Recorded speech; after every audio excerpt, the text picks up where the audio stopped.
Today I'm going to give you a very broad overview of human history. I'll be using the latest version of my Timeline of World History chart, which is available as a poster from my website usefulcharts.com. In particular, I'm going to be showing you how history can be divided into various time periods or ages, and I'll be explaining how these divisions end up highlighting some of the most important turning points in world history.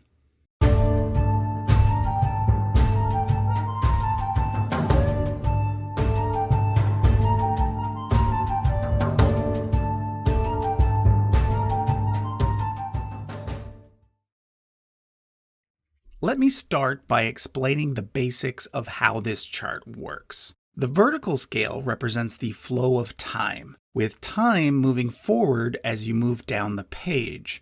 Every white line represents 100 years, and the scale is equidistant, which means that the distance between two lines near the top of the chart is exactly the same as it is near the bottom. This is important because it allows for accurate comparisons to be made, and thus gives the viewer a proper perspective on time. Horizontally, the various sections of the chart represent different parts of the world. So on the far left, we have the Americas, followed by Africa, Europe, Asia, and finally the Pacific Islands. Every line on the chart represents a specific culture, civilization, or empire, and the width of the line represents the relative importance of that culture when compared to other cultures from the same time period or region.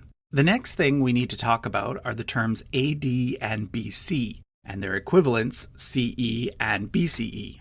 AD means Anno Domini, which is Latin for in the year of the Lord. Basically, it's meant to measure the years from the birth of Jesus. Anything before that point is called BC, which stands for before Christ. Now, most scholars today have actually concluded that Jesus was probably born in 4 BC, so keep in mind that the scale is a bit off. So as we move backwards through time, the AD dates go down, but then once we get to BC, the dates start going back up. And I should point out that there is no year 0. So basically the year 1 BC was followed immediately by the year 1 AD. Nowadays, it's becoming more and more standard for historians to use the terms CE and BCE instead. CE stands for Common Era, and BCE stands for Before the Common Era. The reason for the change is simply an attempt to use a more neutral term, which makes sense considering that 75% of the world is not Christian. Okay, now that we've got that under our belt, the next question we need to address is, what is the starting point for history? In other words, where do we draw the line between history and prehistory?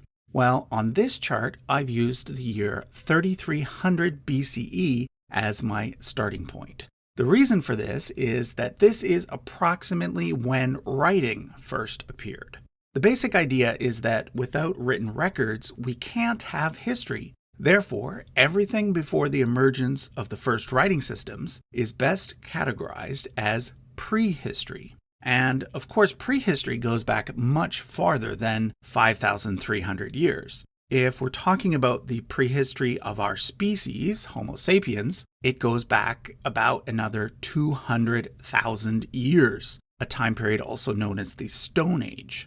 And if we're talking about the prehistory of the planet Earth, well, that goes back about 4.5 billion years. But this chart doesn't cover prehistory. Instead, it starts with the emergence of written records and goes from there. So on this chart, history is divided into 6 main time periods: the Early Bronze Age, the Bronze Age, the Iron Age, Classical Antiquity, the Middle Ages, and the Modern Period. Let's now take a look at each, one by one. The Bronze Age gets its name based on the fact that humans first started to make things out of bronze around the same time that they first developed writing. This occurred in 3 main areas: Egypt, Sumer, which is modern-day Iraq, and the Indus Valley, modern-day Pakistan. Unfortunately, the writing system used in the Indus Valley is yet to be deciphered, so we can only read the records from Egypt and Sumer. But we do know that these three civilizations did trade with one another, and that throughout the early Bronze Age, each grew in terms of both size and technology.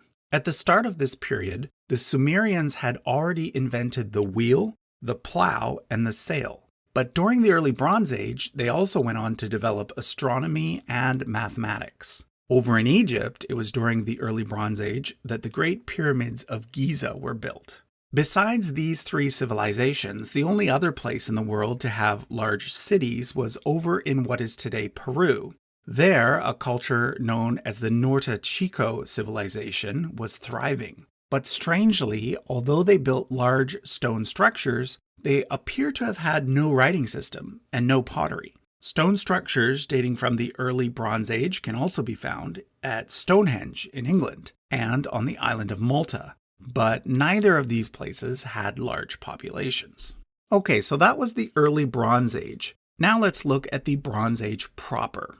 Dividing these two time periods is a very important event known as the 4.2 kiloyear event, named because it occurred approximately 4.2 thousand years ago. The exact cause of the event is still debated, but what we do know is that it resulted in approximately 100 years of extremely dry conditions worldwide. Because of this, the Egyptian Old Kingdom, the Akkadian Empire, which had conquered Sumer, and the Indus Valley Civilization all declined rapidly. And in the time period that followed, we get a new set of cultures. Egypt was revived as the Middle and New Kingdoms, and the Sumerian civilization eventually evolved into the Babylonian civilization. But in South Asia, we get a more dramatic change. The Indus Valley cities disappear altogether, and we get a new set of people arriving, the Indo-Aryans, who were part of the larger Indo-European group. During the Bronze Age proper, we also get civilizations arising in other parts of the world for the first time, including in China, Sub-Saharan Africa, and, unbeknownst to many people, North America. There we get the Poverty Point culture, where large mounds and complex settlements were built. Finally, we also get the first civilization in Europe, the Minoans on the island of Crete. Midway through the period, though, there was a volcanic eruption nearby, which led to the downfall of the Minoans and the rise of the Mycenaean Greeks instead. This catastrophe could very well have been the event that birthed the Atlantis myth. The next big turning point in history occurred around 1200 BCE, and it is known as the Bronze Age collapse. For reasons that are still somewhat unclear, the major civilizations in Greece, Anatolia, and Egypt all disappeared almost instantaneously. What followed is often called the Greek Dark Ages, a period in which the historical record for the region goes somewhat silent. Interestingly, it is during this silent period that many of the world's most famous legendary tales supposedly took place, such as those found in the Jewish Torah, the Greek Iliad, and the Hindu Mahabharata. The Bronze Age collapse also coincided with the first use of iron in the Middle East. Therefore, the period in which the Greek Dark Ages took place is also aptly called the Iron Age. This is the third and final period in what is known as the Three-Age system, consisting of the Stone Age, the Bronze Age, and the Iron Age. The next period is not actually part of the Three-Age system. This is because after approximately 600 BCE, we no longer have to rely entirely on archaeology to get information. As I mentioned earlier, humans have been writing since 3300 BCE. But there is nothing surviving from the Bronze Age or Iron Age that could really be considered a history book. Sure, we have the names of kings, lists of battles, and other details carved into rock and metal, but we don't have anything that starts with, "In this treatise, I am going to record the complete history of X." But around this time, we do start to get such writings. For example, from a Greek guy named Herodotus, who is often called the father of history. So in other words, we know a heck of a lot more information about this next period, called Classical Antiquity, than we know about the previous periods. Classical antiquity is when the Greeks and the Romans laid the foundations for what would become known as Western civilization, mostly by borrowing and building upon information gained from the earlier Bronze Age civilizations. But there was a lot going on in other parts of the world as well. For example, in Mesoamerica, Olmec culture would go on to influence classical Mayan culture with its intricate calendar and writing system. And in North America, there was an extensive trade network where lots of different types of art was being exchanged.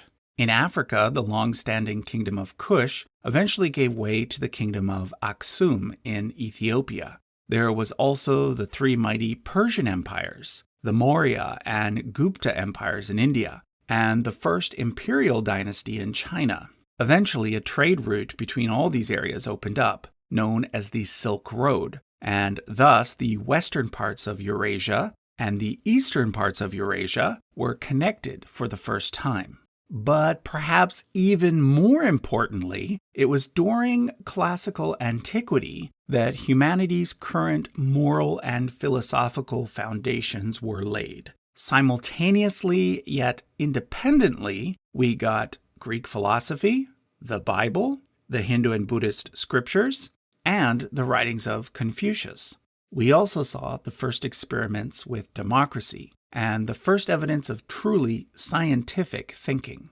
But this golden age of human development did not last forever. It came to an end around the year 500 CE with the fall of the Western Roman Empire. In other areas, the classical period ended a little earlier, such as in China, or a little later, like in Mesoamerica. But basically, all over the world, most of the major classical civilizations eventually crumbled. We then get what's called the Middle Ages. The word middle is used for this period because it is located in the middle between ancient history, which consists of everything we've covered so far, and modern history, which we'll be getting to next. It's also called the medieval period, medieval simply meaning Middle Age. But one term that really shouldn't be used for the medieval period, but often is the Dark Ages. The reason for this is that the so-called Dark Ages were really just limited to Western Europe. Other areas during this time, such as the Middle East and China, were actually experiencing new golden ages. So what made things in Western Europe change so drastically? Well, numerous theories have been put forward, but one thing we know for certain is that it involved large-scale migrations in several parts of the world. Whether or not these migrations were sparked by climate change or some other natural phenomena, we can't be sure. But it ended up creating kind of a domino effect. For example, the Huns moved into Europe from the east, and this pushed several Germanic tribes south, bringing them into conflict with Rome.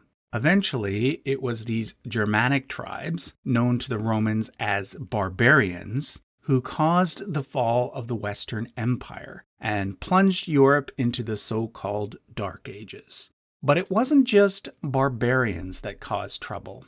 In the years 535 and 536, there were several extreme weather events, perhaps started by a large volcanic eruption, that led to famines and cool, dry weather all over the world. There was also the first bubonic plague, also known as the Plague of Justinian, that killed 50% of the population in some cities. In the East, these events did not lead to the eastern half of the empire falling, but they did set the stage for the rise of a new civilization nearby, Islam. But while Islam was expanding in the Middle East, Christianity was expanding in Europe. Eventually, areas that started out as barbarian kingdoms evolved into major powers, such as England, France, and the Holy Roman Empire. But there were lots of other things happening in the world during the Middle Ages as well. For example, in West Africa, we get several major empires for the first time, including the Mali Empire, with its ruler Mansa Musa, who was the richest person ever in all of world history. And in southern Africa, there was the city of Great Zimbabwe, which included the first large structures ever in that part of the world. A lot was happening in the Americas as well.